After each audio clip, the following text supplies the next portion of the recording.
Hey, what's going on, everybody? Boilon here, back for another video on Raid Shadow Legends, and we have some pretty exciting events that are going to be upcoming tomorrow. I am recording this a little bit in advance. I don't know if this video is going to be going out on Saturday or Sunday, but we do have an upcoming event called the Dragon Tournament Special Edition. And so this is going to be very important for you guys to clear, and myself and everyone else, because not only are you going to get Eagle points for the Titan event, but you're also going to be getting a Prism Shard. And we know how I love Prism Shards, especially free-to-play ones, here on the Boilon channel. So in today's video, we're going to do everything that we can to be able to get you guys to getting this absolutely free, and other rewards as well. Looks like there's going to be some Eternal Coins, Eternal Soul Coins, which is actually a really big thing as well.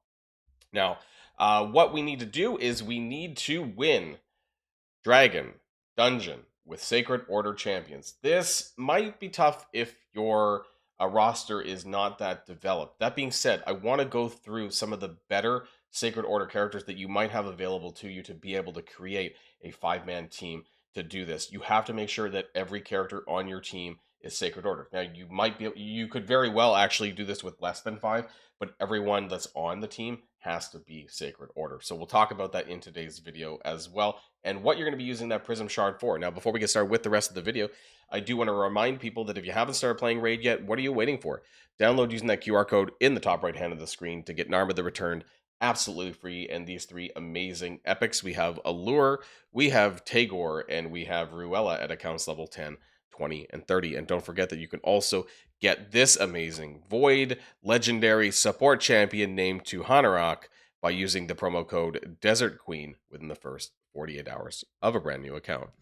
Okay, let's get things started here. And why are we doing this? Well, there is going to be a Blessed Summon Pool event. So this is what the Prism Shard that we're going to be working towards is going to be for. And this is going to start tomorrow. Well, or whenever you're watching this video. Sunday, right? at the launch time for events, that's usual. 9 a.m. UTC. If I'm not mistaken, I think that's UK time. I think it's like 10 o'clock for me because I'm in Germany. Running until Thursday. Now, the Dragon event, I think, is only going to be running 3 days, so that's the amount of time that you have for that. It's going to be headlining BASIM from Assassin's Creed, and who I actually have, right? So, but there's also going to be Falmond Mornsword. Now, Falmond is the faction unity champion for Sacred Order, and you can only get faction unity champs when they're either in a Prism Shard like this, or they're in a progressive chance. Sometimes that happens as well for other shards. Now, I don't know if he's particularly good. Like, BASIM is obviously the main headline here, but we need to kind of take a look at... I don't have him, of course. This Falmond guy. I think he's a bit of an older Unity champion. He looks cool, right? There's a lot of attention to detail here.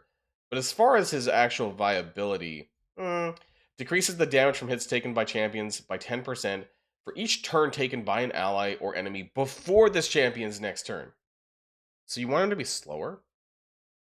Fills an ally's turn meter by 2% whenever they place a buff or debuff. Places a revive on death buff for 1 turn whenever allies drop below 50%. All allies are immune to cooldown increasing effects. This almost seems like more of a PvP thing. Attacks when enemy, removes all buffs. Damage increases for buffs. Do some True Fear stuff. AoE. More damage when there's buffs and debuffs on the target. Ignores defense if they don't have any buffs. Like, there's just not a lot of utility, right? There's damage there, but it just doesn't feel like there's a lot of buffs, debuffs. Like it's kind of like an old school PvP character. I don't know how long he has been out, but yeah, the ratings are not super amazing for Sacred Order. But anyways, the point of the video is I want to kind of craft a team to run through dragons so that we can get this free-to-play Prism Shard, because I think that is going to be very important.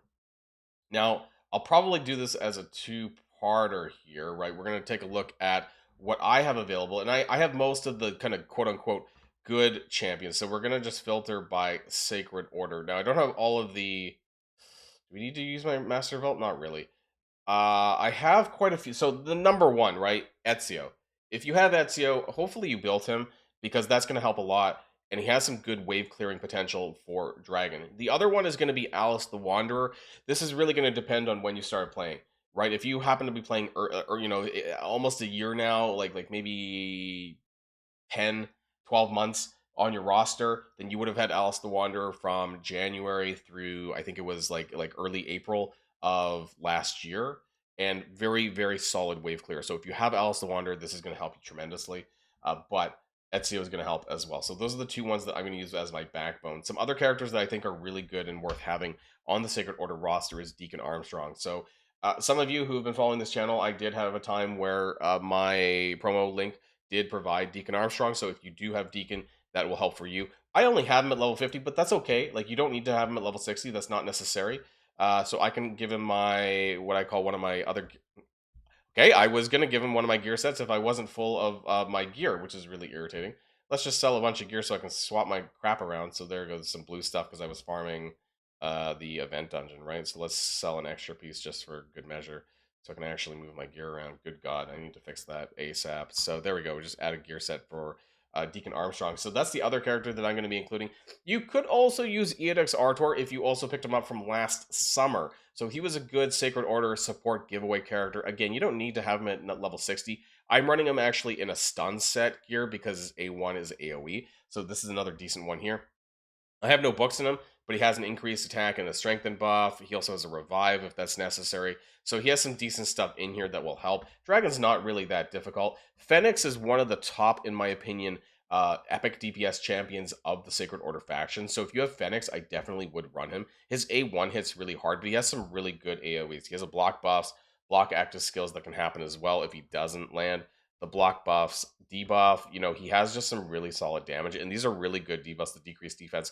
This is going to be quite helpful on the Dragon boss itself. So I'm going to be running Fenix as well, but I do want to kind of, and I'm just going to throw one of my Mikey gear. This is like some of my top DPS gear that I'm going to be chucking on him temporarily while we run this. There are some other good characters. Inquisitor Shamail is great for debuffs because he's going to hit pretty hard. He's going to hit a lot of times when the dragon puts out his poison, things like that.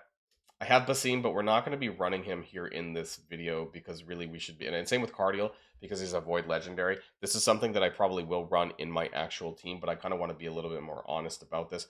You could run Godseeker and Neri, but she's good for healing, but because you're doing wave-based content to get to the dragon, I just don't think that, it's going to be that great.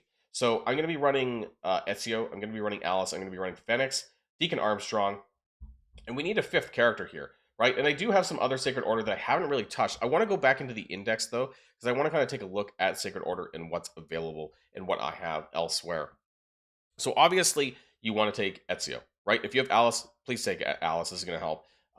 And then if you have Artor, I think this will help as well as my main support. But I also want to use Deacon Armstrong because his defense down will very help, and I think Fenix as well. So for me, that's 5. But as far as other Sacred Order characters that are good, if you have Cardinal from your Void, this is pretty good, right? Like, she has good healing, she has some good buffs, and then she has this like, AoE revive, right? Which hopefully you don't need, but you could make her really tanky in case something bad happens. Some other decent characters in here well, Fenix is probably the best one on here, honestly.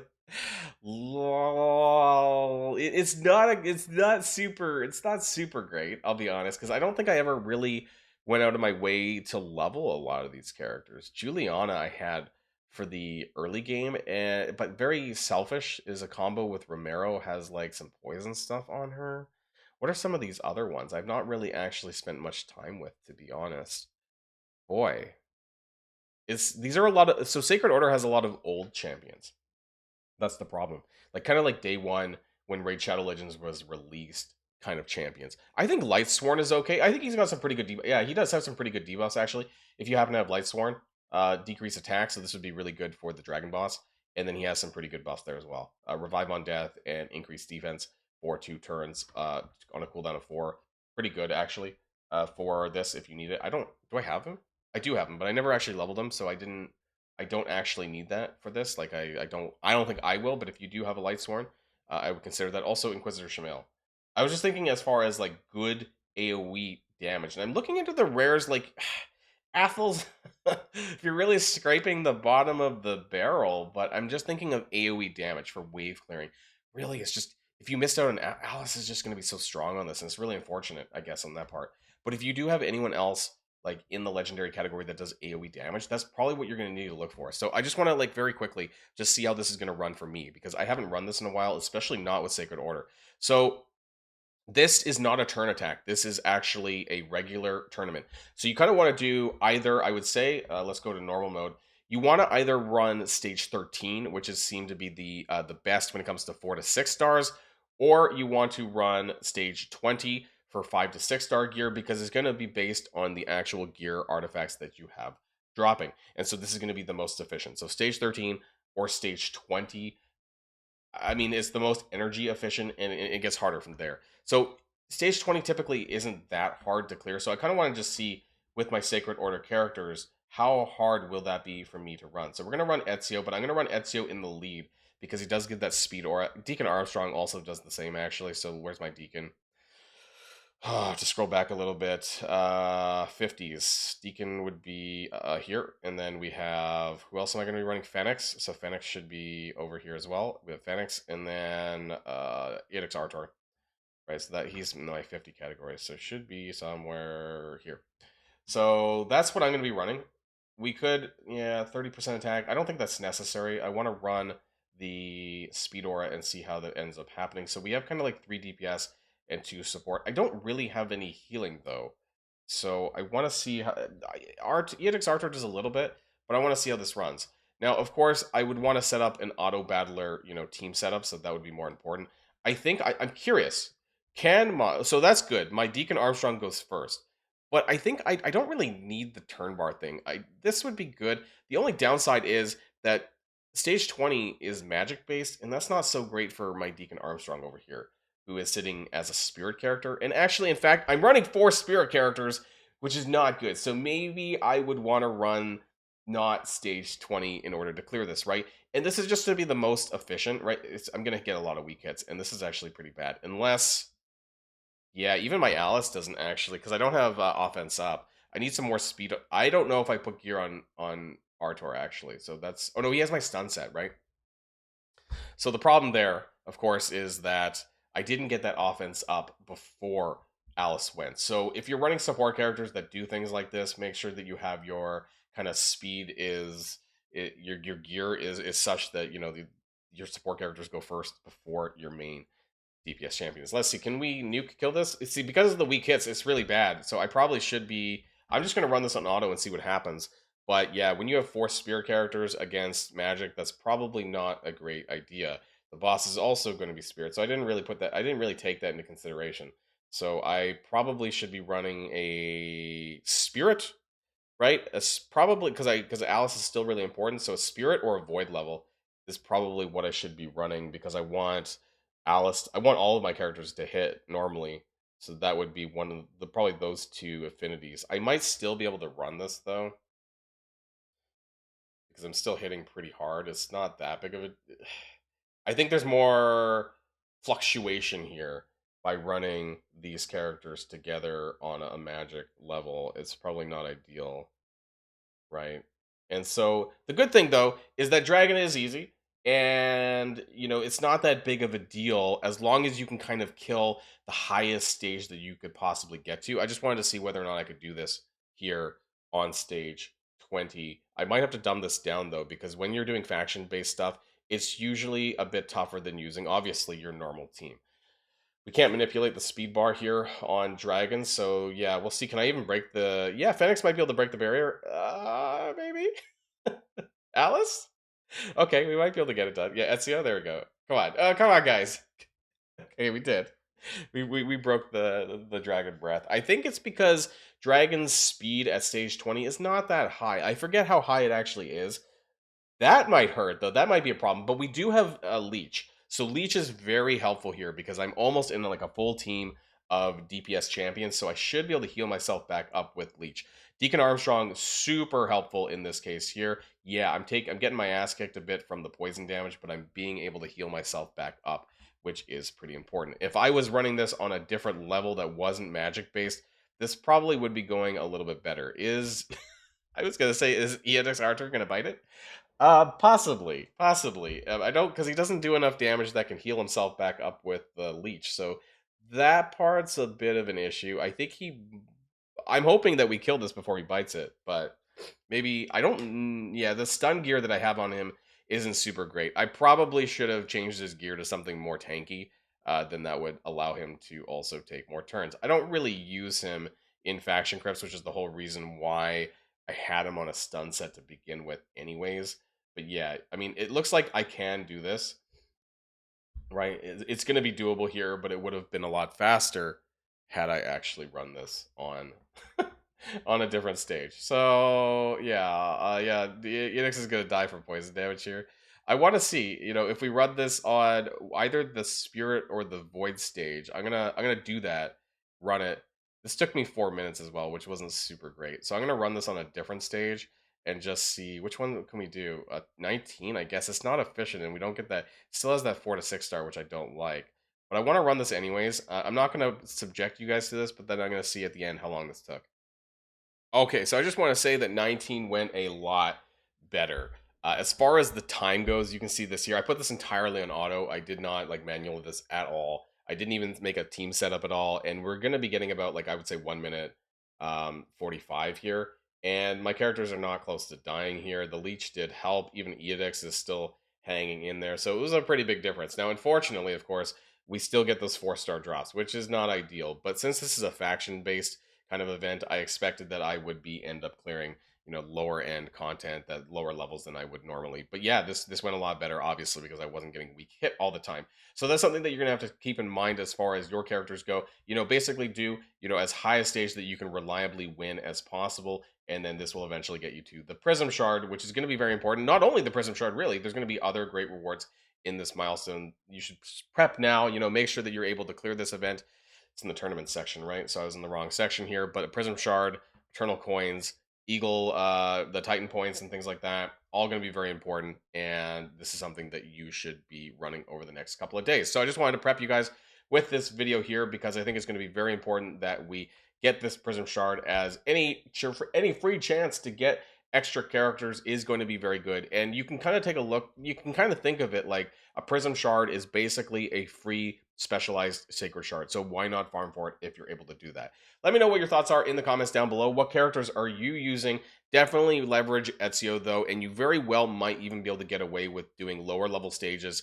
As long as your full team is Sacred Order, right? You can even do this with like 3 people, 4 people, whatever. It doesn't have to be a full 5-person team, but whoever you're using does have to be on the Sacred Order faction. So you could do, like, let's say stage 13 and just run it with Ezio and like 2 other people. That's totally okay as well. Anyways, before we go, I do want to remind people that if you haven't started playing Raid yet, what are you waiting for? Download using that QR code in the top right hand of the screen to get Narma the Returned absolutely free, and these 3 amazing epics to go alongside her. We have Allure, we have Tagore, and we have Aruella at accounts level 10, 20, and 30. And don't forget that you can also get this amazing Void legendary support champion by the name of Tahanarak, and all you have to do is put in the promo code Desert Queen within the first 48 hours of a brand new account. That's it for me, everybody, and I will see you all on the next video. And if you like this video, make sure you hit that subscribe button if you haven't already, and you'll be greatly helping out the channel. Have a great day, and I'll see you guys on the next one.